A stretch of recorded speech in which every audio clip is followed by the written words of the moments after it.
Welcome to the Backyard Bounty Podcast from heritageacresmarket.com, where we talk about all things backyard poultry, beekeeping, gardening, sustainable living, and more. And now, here's your host, Nicole. Good morning, everybody. Thank you for joining us for another episode of Backyard Bounty.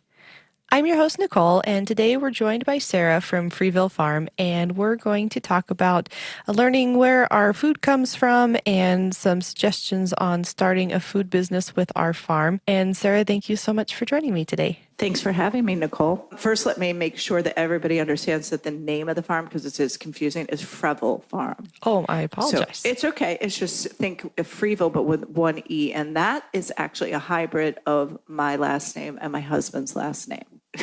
Aaron sort of made it up because when we were living in Manhattan, we were fortunate enough, which is where my little farming bug got kicked off, or growing bug, I should say, not so much farming, on an outdoor space. And he used to say, let's go out to Chez Freville, and he made it up. And so when we moved to the farm, the name carried.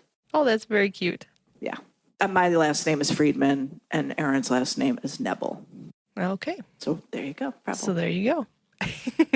So can you tell us a little bit more about your farm and the stuff that you do there? So we are on a slightly over 12-acre property, about an hour and a half from Midtown Manhattan. It is Dutchess County. It is a really cool property that has a lot of history. I mean, before development happened, which was somewhat protected by a gentleman named Lowell Thomas. He was a very large the reporter, I guess, prior to television during the Second World War for NBC. And he owned several properties in Pawling, which is where we're located. It's called Pawling, New York. And he was somewhat of a conservationist. So he limited development up here, was instrumental in protecting some of it. So properties are still not allowed to be divided below 4 acres.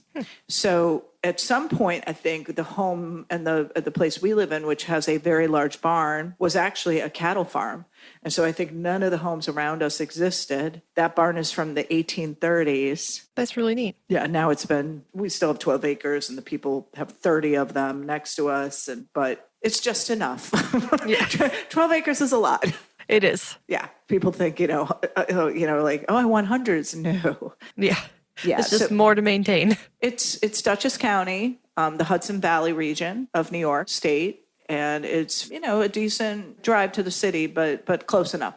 Yeah, that's the perfect combination where you're on the outskirts, but you can get into town if you needed to or if you wanted to. I actually never have time, as running the farm, to go anywhere. Of course. So yeah, I never leave, and I don't miss city living at all. Next year, 2020, when you probably air this, will be my 5th year going into farming. So we bought this place in the fall of 2015, and before we even did any fix-ups to this house, which desperately needed it, along with the rest of the property, I was working fields and opening up, disking, plowing, tilling, creating the beds. So you've been full speed ahead from the beginning. Nonstop, like full 4 years, never leaving, not one vacation, just, family emergency type stuff, and pretty much working 4 years straight, 10, 12 hours days, 7 days a week. Wow.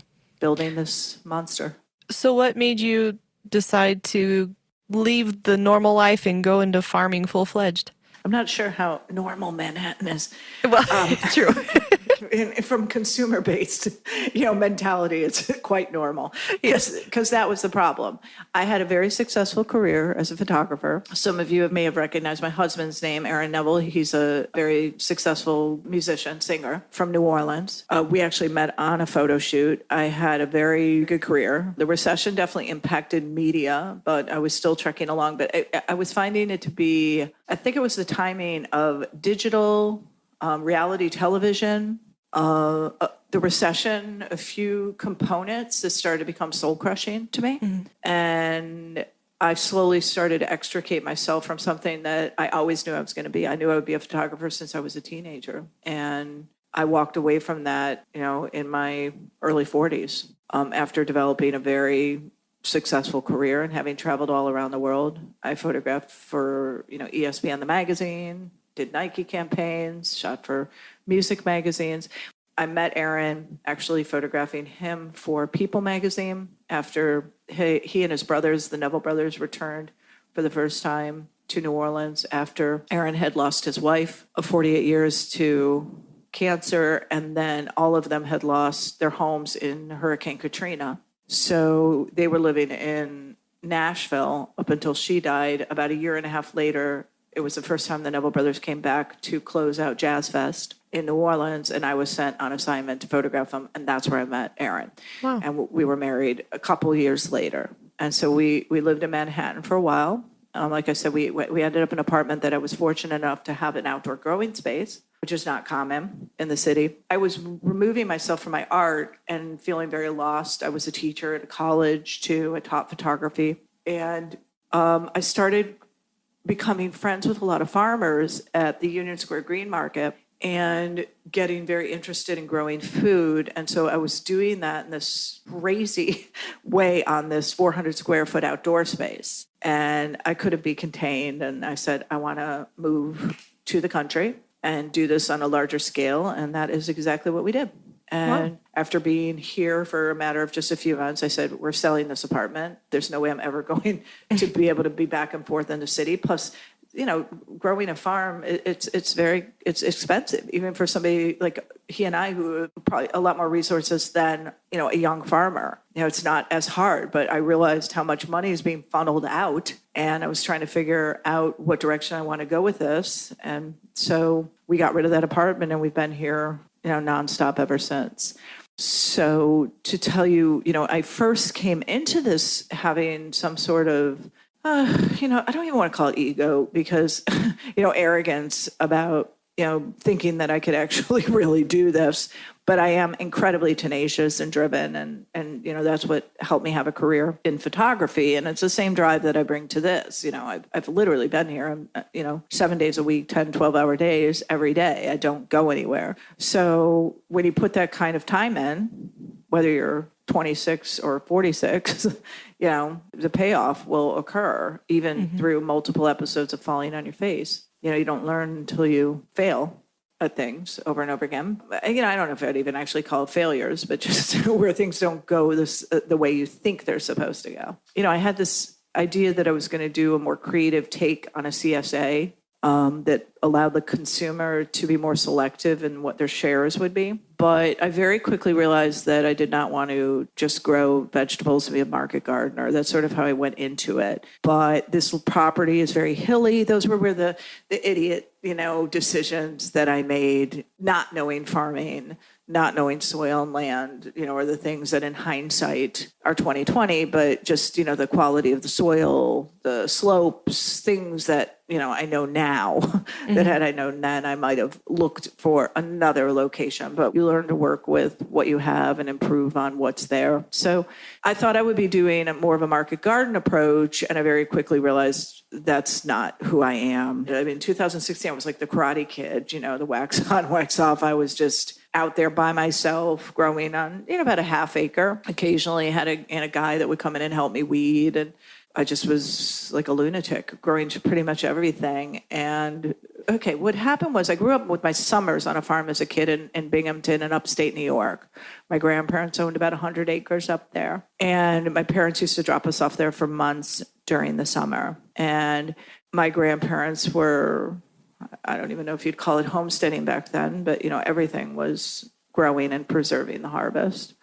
They were Slovak and immigrants and had that farm for years, and that's all they had ever done and knew how to do. So my grandmother used to make us this delicious fruit leather.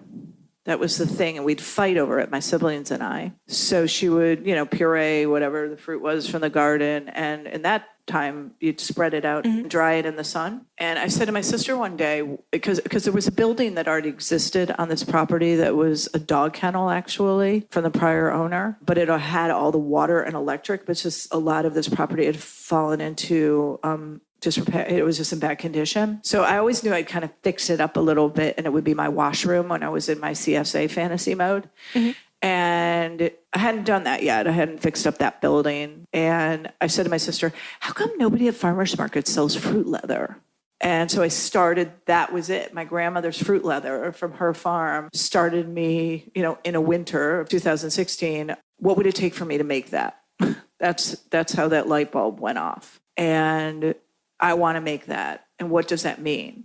And so that said washroom actually became a full-on commercial kitchen licensed by the state of New York, the ag markets. And that allows me to sell anything that I have a schedule process on to my customers, whether they be local or interstate, which you can't do with cottage food laws. Mm-hmm. So I started there. I made some products that weren't so great, but everything was inspired by what I could grow. And I really got back into my groove, because now I'm like creating things and making things and always excited, and started using freeze dryers and ways of preserving the harvest and doing it in a creative way and making foods that perhaps weren't common, but still were based on the harvest and what I could grow. So that's the overall concept, is that I let what's grown for that season dictate the products. And now it's even taken a whole nother level, because it's sort of come back to the photography. So I think a lot of the reasons anybody follows our page is because they actually like the visuals and the storytelling. So I kind of had to get back to realizing, this is really what I'm good at. There's going to be people that know how to grow food, that have been doing it their whole lives, or do it 10 times better than me. The planning and the organizing that takes, growing, especially a market garden, where you have to be much more, when you're not growing a monocrop, you have to be really strategic about your planning times.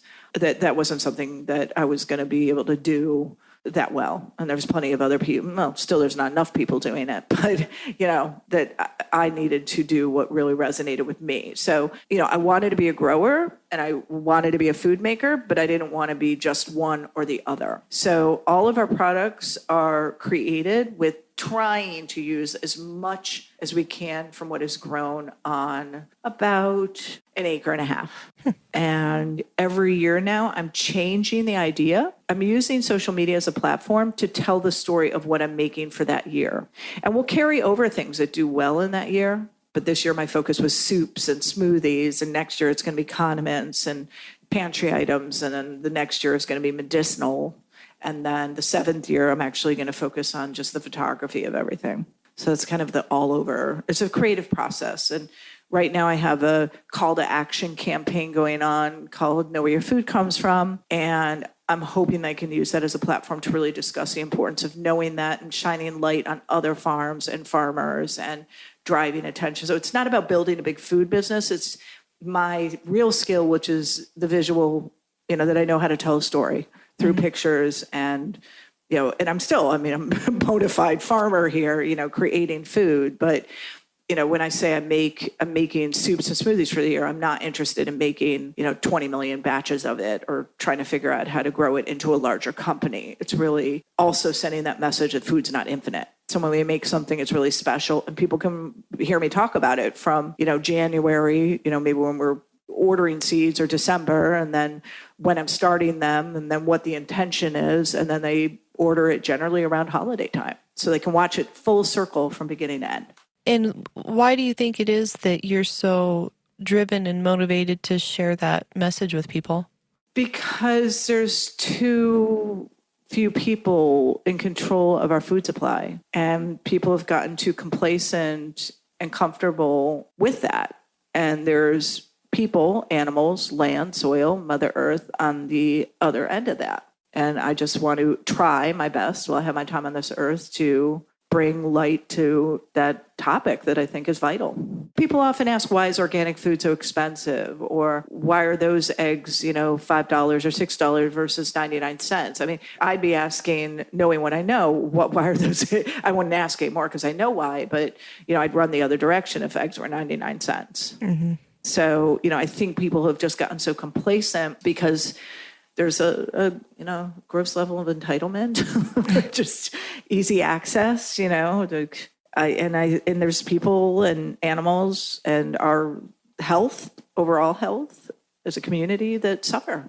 Yeah, I know that, of course, Americans are known for wasting food, and I think it's so interesting how, you go to the grocery store and all of the peppers all look the same, and if one doesn't look good, then it gets thrown out. But, that's not how it is in other countries, of course. They'll sell and people buy bruised fruit and damaged fruit, and there's so much less that goes to waste as there is here, and it's really quite unfortunate.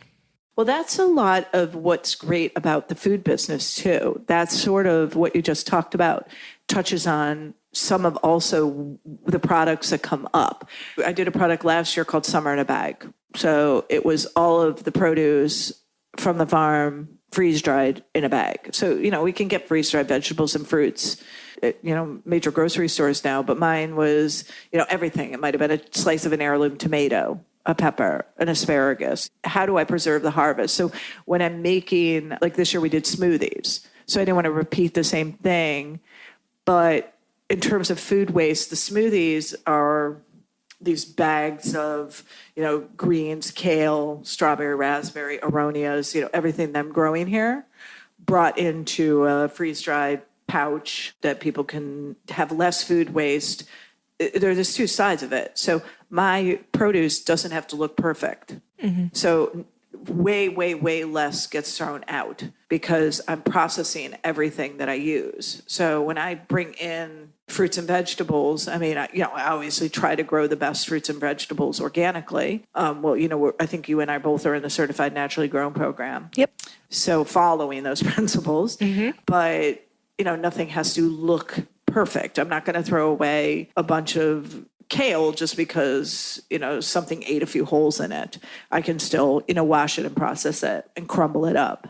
And then on the flip side, the person that might choose to buy it is going to waste a lot less because it's in a more shelf-stable form. It's still retaining the most of its nutrients, but they don't have that rotted kale in the bottom of their crisper, in their fridge because they got sick of smoothies after a couple days. So it is kind of a low waste thing. And then, some of the products that I come up with, like curd, like lemon curd, lavender lemon curd. I do a blackberry hibiscus curd during this holiday time.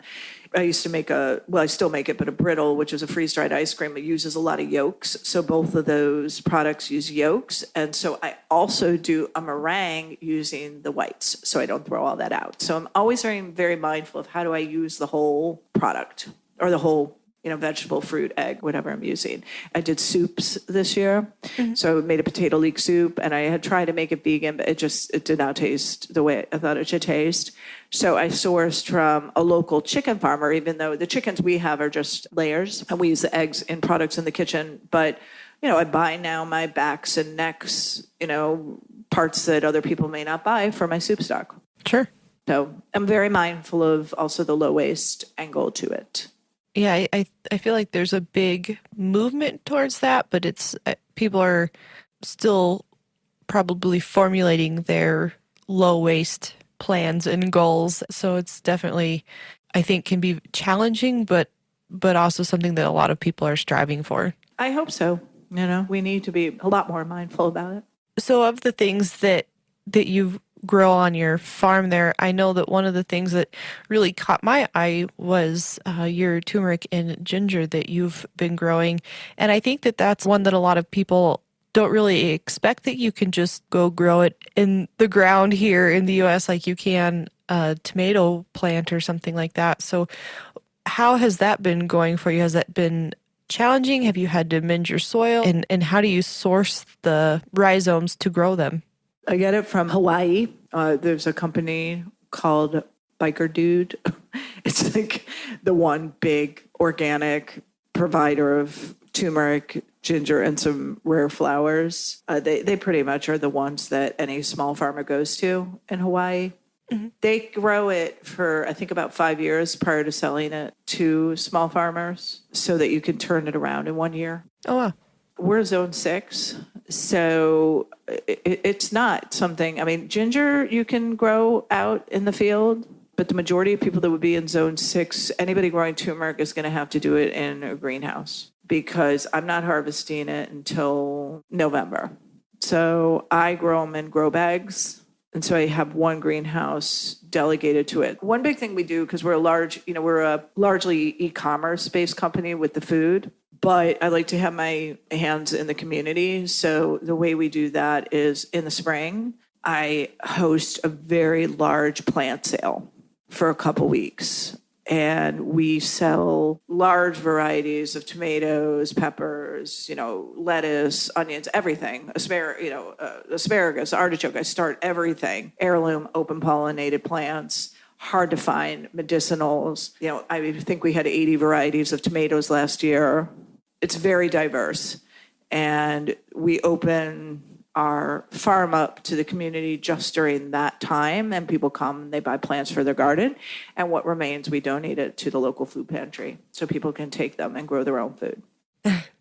And then the work begins. That sale, not only supports giving better, healthier, plants to the local community and preserving genetic diversity by growing heirloom plants, also offsetting a bit of our fuel costs by having that sale. So once I'm emptied out in May, everything starts to get really crazy and squeezed, and it's like this juggling fest of space in the greenhouses, because these greenhouses are not large. We're sort of starting to set, if I'm going to grow, like this year I had so much turmeric that I'm going to definitely pull back on it next year, because we have a lot of it, bagged and frozen. I need more ginger. So I'm going to sort of up my ginger and I'll still do turmeric, but not quite as much. So I do them in grow bags, people sometimes in the same zone or even colder. I can imagine you could kind of do it in probably zone 5. I don't know. I haven't really talked to anybody. What zone are you in? We're kind of a 5B, 6A. Have you seen people at your local market selling it? No. Mm-mm. It's a little bit tricky. It's a great crop once it's sprouted to grow, but what the trick is you have to get the rhizome in. I get in early February just because I want to try to get it going. Ginger, I've had an easier time sprouting than turmeric. It takes a bit longer, but we start them in flats on heat mats that early, and then once they sprout, if we're going into the greenhouse, you just move it into, either whether you're growing in the ground in your greenhouse or in bags or raised beds, and you set them in there, and then you harvest them, 9 months later. I've tried growing both in planters with varied success. I think I just got them from the grocery store. So that was probably the first problem, but it's one of those ones that I've been struggling to grow on my own. So maybe that's probably why I found it so interesting. Well, what I like about that farm that I source my rhizomes from is that, like I said, they grow it for 4 or 5 years prior to selling it so that a farmer can turn it around quicker. So it doesn't really make sense if you're going to grow it for market. It is a really lucrative crop, and you don't need to save seed from it, because what they're charging you per pound, there's no point. You're better off buying it because you might be paying $9 a pound on it, but you might, depending on what region you're in, and if it's gotten too hot that the prices have dropped, if it's not, you still might get $5 a pound. Mm-hmm. They also have really cool varieties. So you're not going to find that. So there's multiple types of turmeric and ginger that you can actually get from them. So it starts to really open you up to understanding that plant too. I grow, white turmeric. I grow black turmeric. I grow, yellow and red. And all of them have a different flavor profile. Some are more medicinal. They have different levels of curcumins. The ginger, some are spicier. Some are better for certain things that I make. I'm making a hibiscus ginger, a crystallized ginger. Some is better for that, and some is better for the elixirs that we make. Yeah, so that's a good example. Like we grow all the turmeric, the ginger, and the cayenne here at the farm. But obviously I don't grow, although I do have some lemon plants, I don't grow in that mass. And so we use an organic lemon juice and honey. And I don't use our honey because that makes no sense because it's cooked. Oh, sure. So if folks are wanting to look into starting a food business on their own farm, do you have any suggestions or challenges that you've faced along the way so people could try to avoid those? It doesn't have to be as costly as people think. I think people get freaked out by the term commercial kitchen, as if they have to have this fancy production facility. People do all sorts of things. I've met farmers even up here who just have a kitchen, sort of their facility slapped on out of their mudroom. You know what I mean? You have to just look into the state laws, try to talk to an inspector before you start to build. I don't know what it's like in other states, but I know in New York, honestly, some of the three biggest things that would stick out to me would be the 3-bay sink is the big deal. Hand washing facility, a hand washing sink, and washable floors and walls. Because I remember when I started telling the inspector, they were like, for instance, no shag rugs. I was like, who the heck would put a shag rug? She's like, oh, you have no idea. So apparently people do all sorts of things. But because we already had the building there, but it was just gross. It was like totally in disrepair. We had to put in all that stuff. And those stainless steel sinks weren't, insanely expensive. So I went forward and put, like the hand washing sink, the 3-bay, a produce sink, and another, like a utility sink for cleaning. It just made the workflow for me easier. But the floor was already appropriate. We just had it like kind of coated with this antibacterial kind of, spray, the stuff they throw down, and the walls, painted walls. You know what NSF is? If you go to a restaurant, that food safety, and so all the equipment has to be rated for food safety. In New York, I can only say that's not what it is. You could use equipment that's deemed for just residential home use. You could use your crappy old blender your, mother gave you. It's like, you were at 12. You don't have to have the best equipment, because really what people need to understand is it doesn't come down to the tools you're using. It comes down to the schedule processes you have from your process authority that regulates the food production. So it's not the equipment. I mean, the facilities have to be clean. So the reason why I put in a produce sink on top of a wash sink, a 3-bay wash sink, is because you could get away in New York with just having the 3-bay, but then you'd have to have these rigorous notes for when you dishwash versus produce wash. And I just was like, oh, come on. I'd rather spend a few $100s to put in that other sink too. So because we were in a build, but if you're working out of a smaller environment or really, really tight budget, again, you have to look into your state laws. But with just generally that one 3-bay sink, it just might entail more note keeping, like how you wash the sink out. So I try to make it as easy as possible because we had the luxury of kind of building it out. It's back to, the food safety angle. It's not the equipment that you're making stuff on. It's having that schedule process from an authority. I use Cornell. And so you come up with your idea. You could even do this before you have a commercial kitchen. And you would want to sort of do it in tandem, because an inspector in New York won't even come to the facility until you have that first, it's called a schedule process. I'll come up with an idea. You have a form that they give you. I write it down. It's essentially just ingredients and weights, and then line items of exactly what I did. Okay, I boiled the water for this. I washed the vegetables. I cooked it for 30 minutes at this, whatever. You send then the sample with what you did to your process authority. They'll call you if there's a problem with it.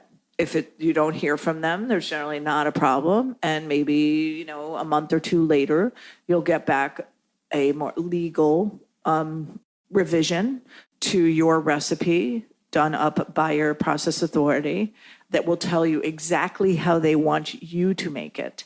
And it has critical factors that must be kept in notes. And then some things that I make, like the curd, is more of a higher risk of food because there's eggs. And it's shelf stable, and butter in a jar. So those are things that you need to then learn a whole nother level by going and taking classes. I did it as an online course through a school.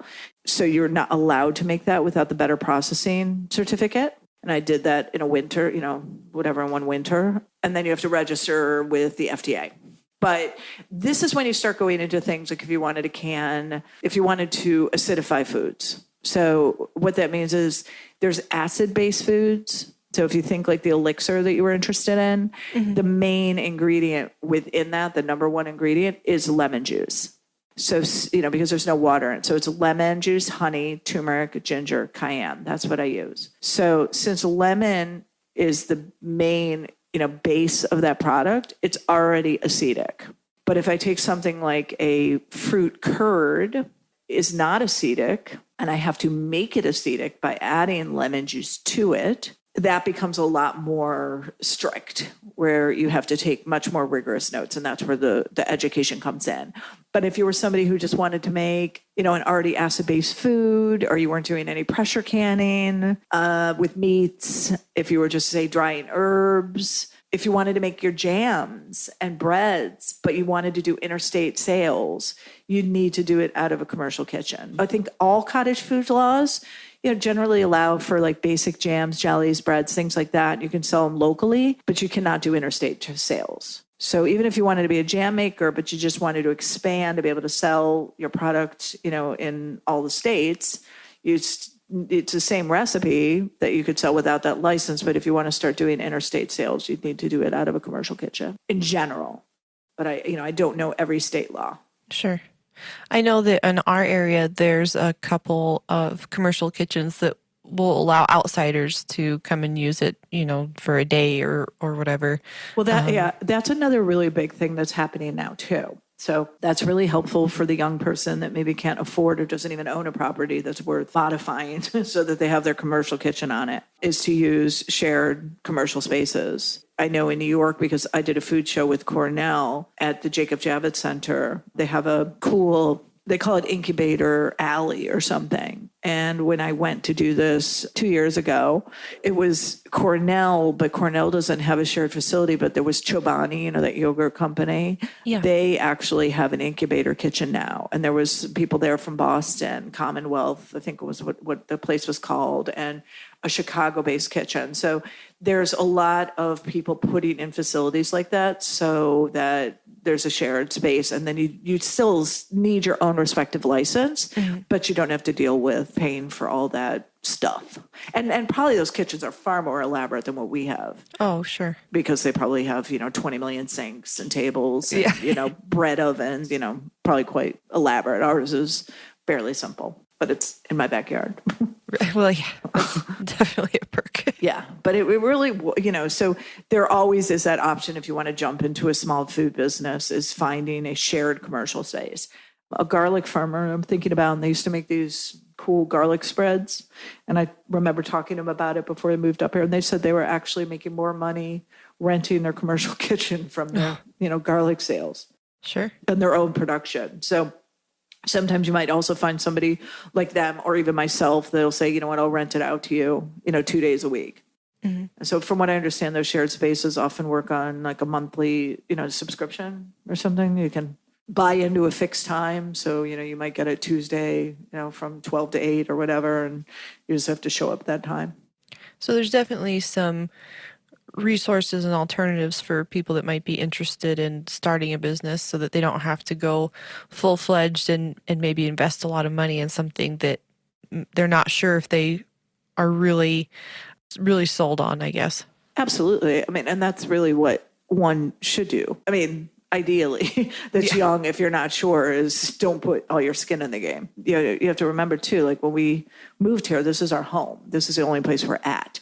That building was already there. So for me, it made sense because it's was going to be a washroom anyway. So instead of it just being that, I put in, an oven and a hood, certain things. But that was sort of always the plan. But I didn't know that it was necessarily going to be a commercial kitchen.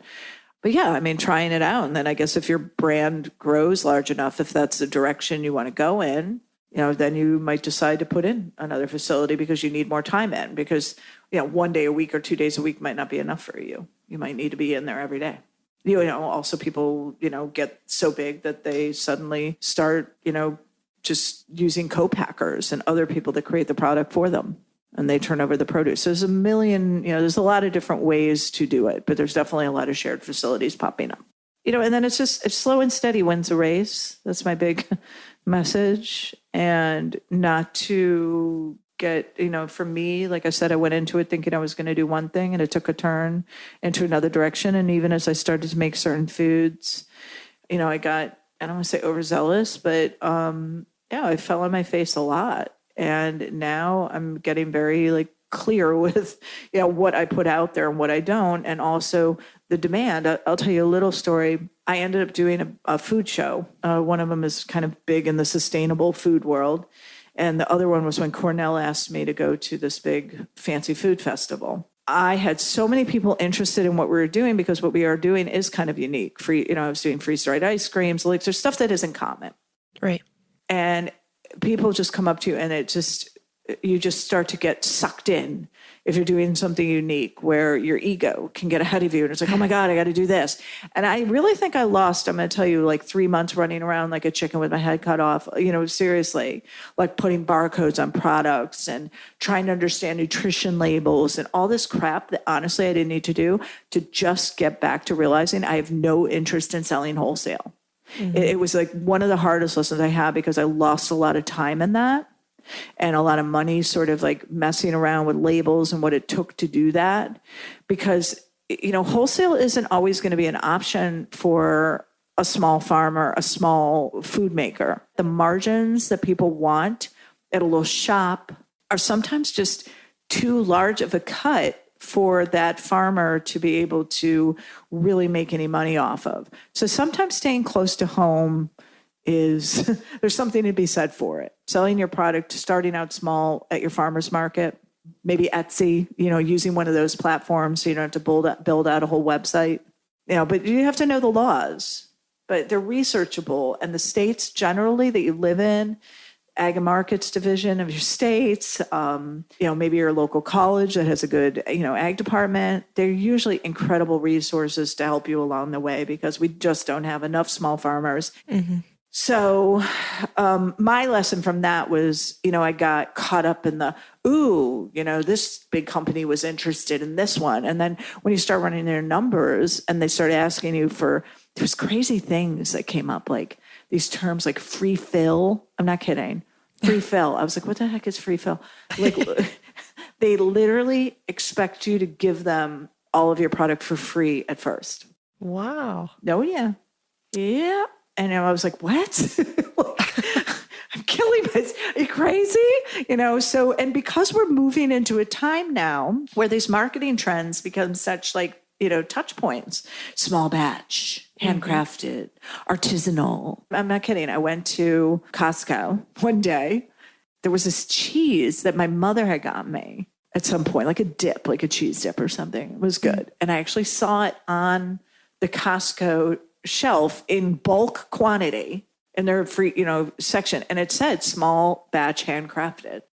How small are you if you're selling that's at when Costco? I was like, oh, righty. Well, and then that's what I mean. So these are also, again, like marketing terms now and this is the way our world works. Unless you educate yourself, you can fall into that very quickly. But I'm realizing it's just like the all natural world. I mean, where none of this is, what does that mean? Right. The only one that's legally, that you can't use is organic because the USDA has, taken that word. So you're not allowed to use that word anymore. Even if you're an organic practice, you can't use it unless you're certified organic. Right. So those marketing terms have gotten kind of fluffed up now. It's a huge market now. So you're going to get, I didn't really know or think about that when I went into this because like I said, when I got this farm, I didn't really think I was going to end up making food and selling it, throughout the United States, but that's what I'm doing. And so I've learned a tremendous amount about it. Maybe why I've been able to skip, and don't skip it if you're young, really do your research, like use those resources and pick people's brains, attend some of those off season, usually your agriculture department or a college hosts a lot of those off season seminars that you can learn about things like this. Mm-hmm. I have a pretty good head for business.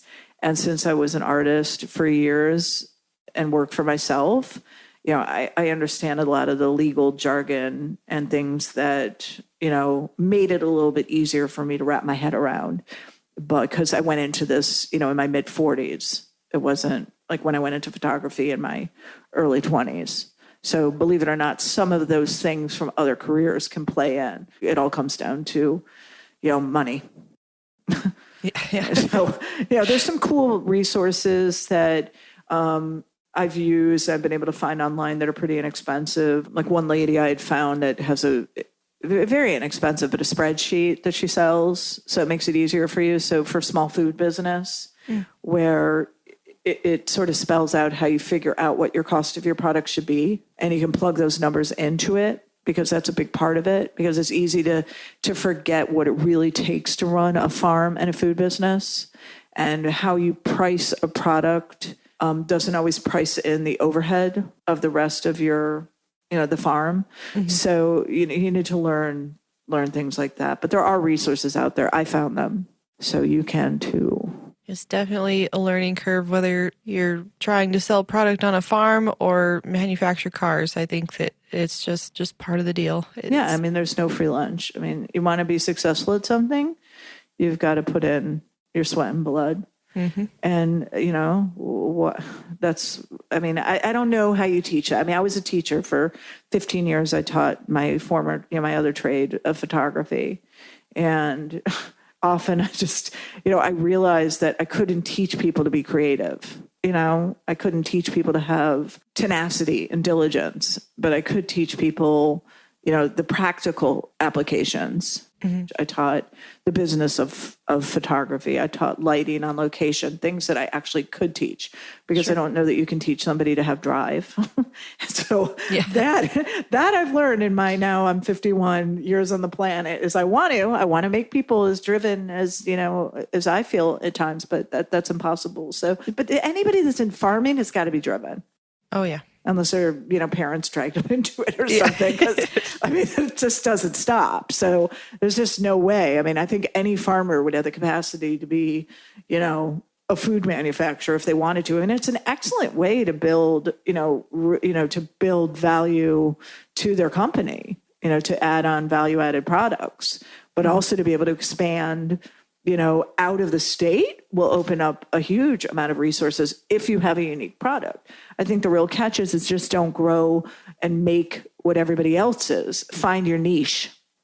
Don't go with the trend. I personally get inspired by what I'm growing. So because I like to cook, if like this year I was inspired to grow saffron. Oh yeah. Since I'm doing, I don't know if it's going to go well.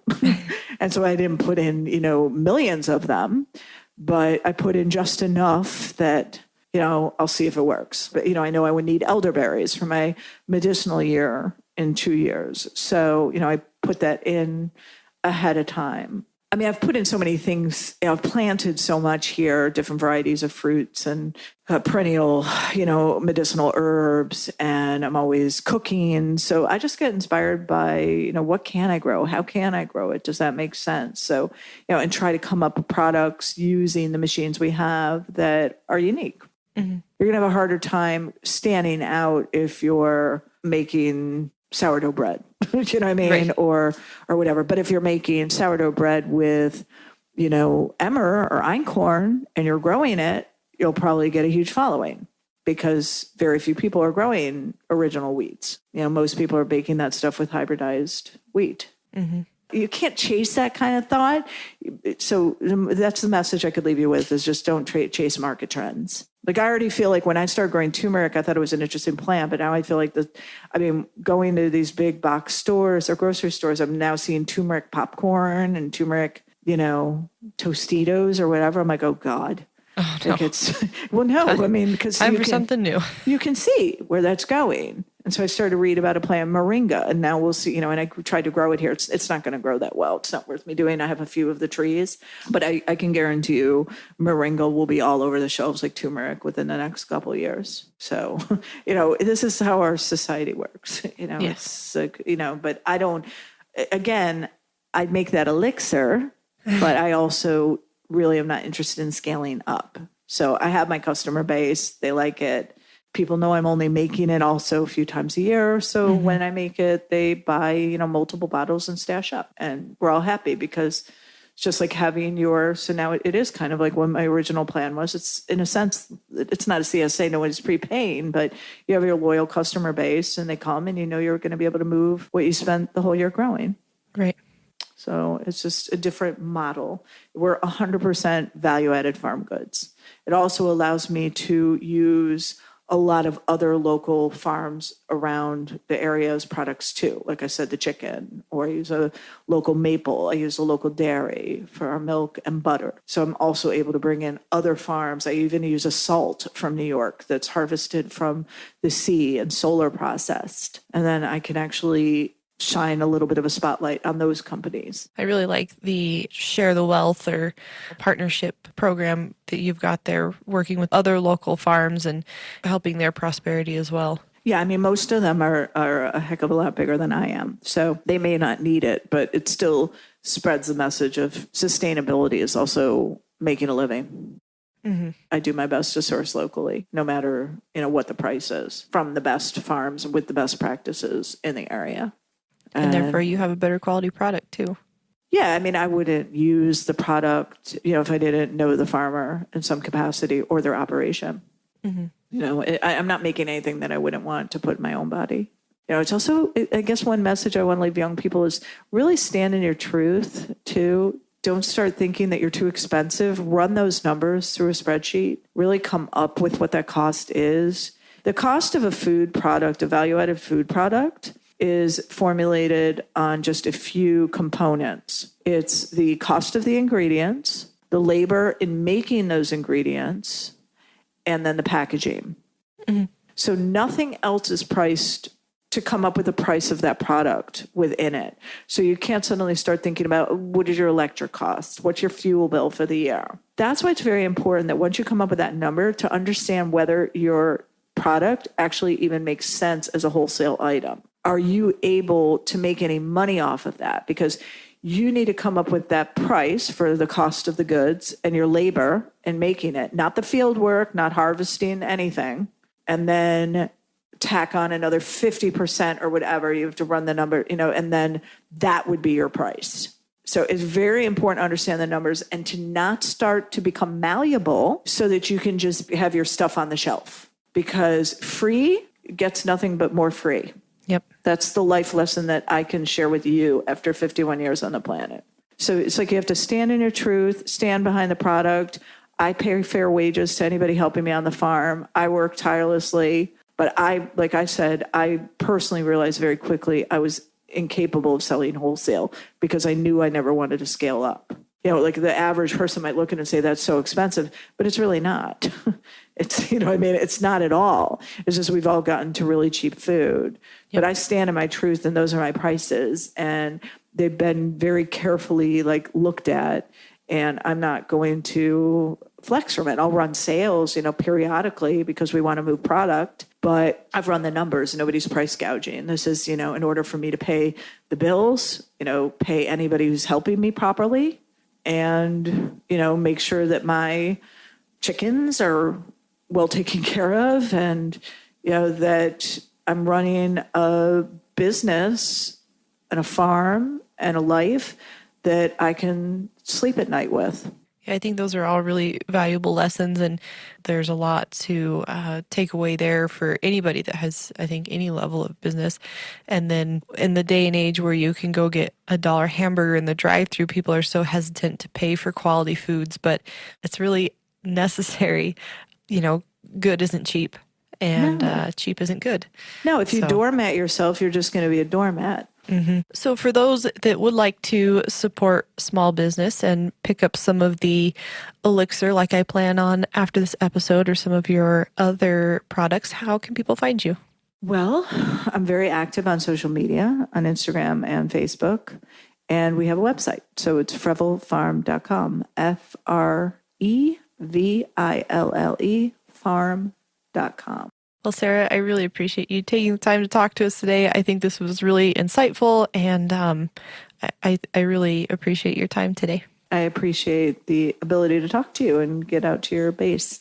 Thank you. Ma'am. Thank you. It's nice to be connected with another certified naturally grown grower. Yeah, it's definitely a good little network.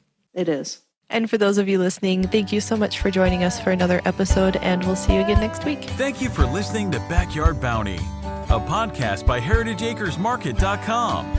Don't forget to subscribe and leave us a review. If you have a question you'd like us to answer on the show, please email us at ask@heritageacresmarket.com. Also find us on Instagram, Facebook, and YouTube at Heritage Acres Market. All the links mentioned in this podcast will be included in the description. See you again next week.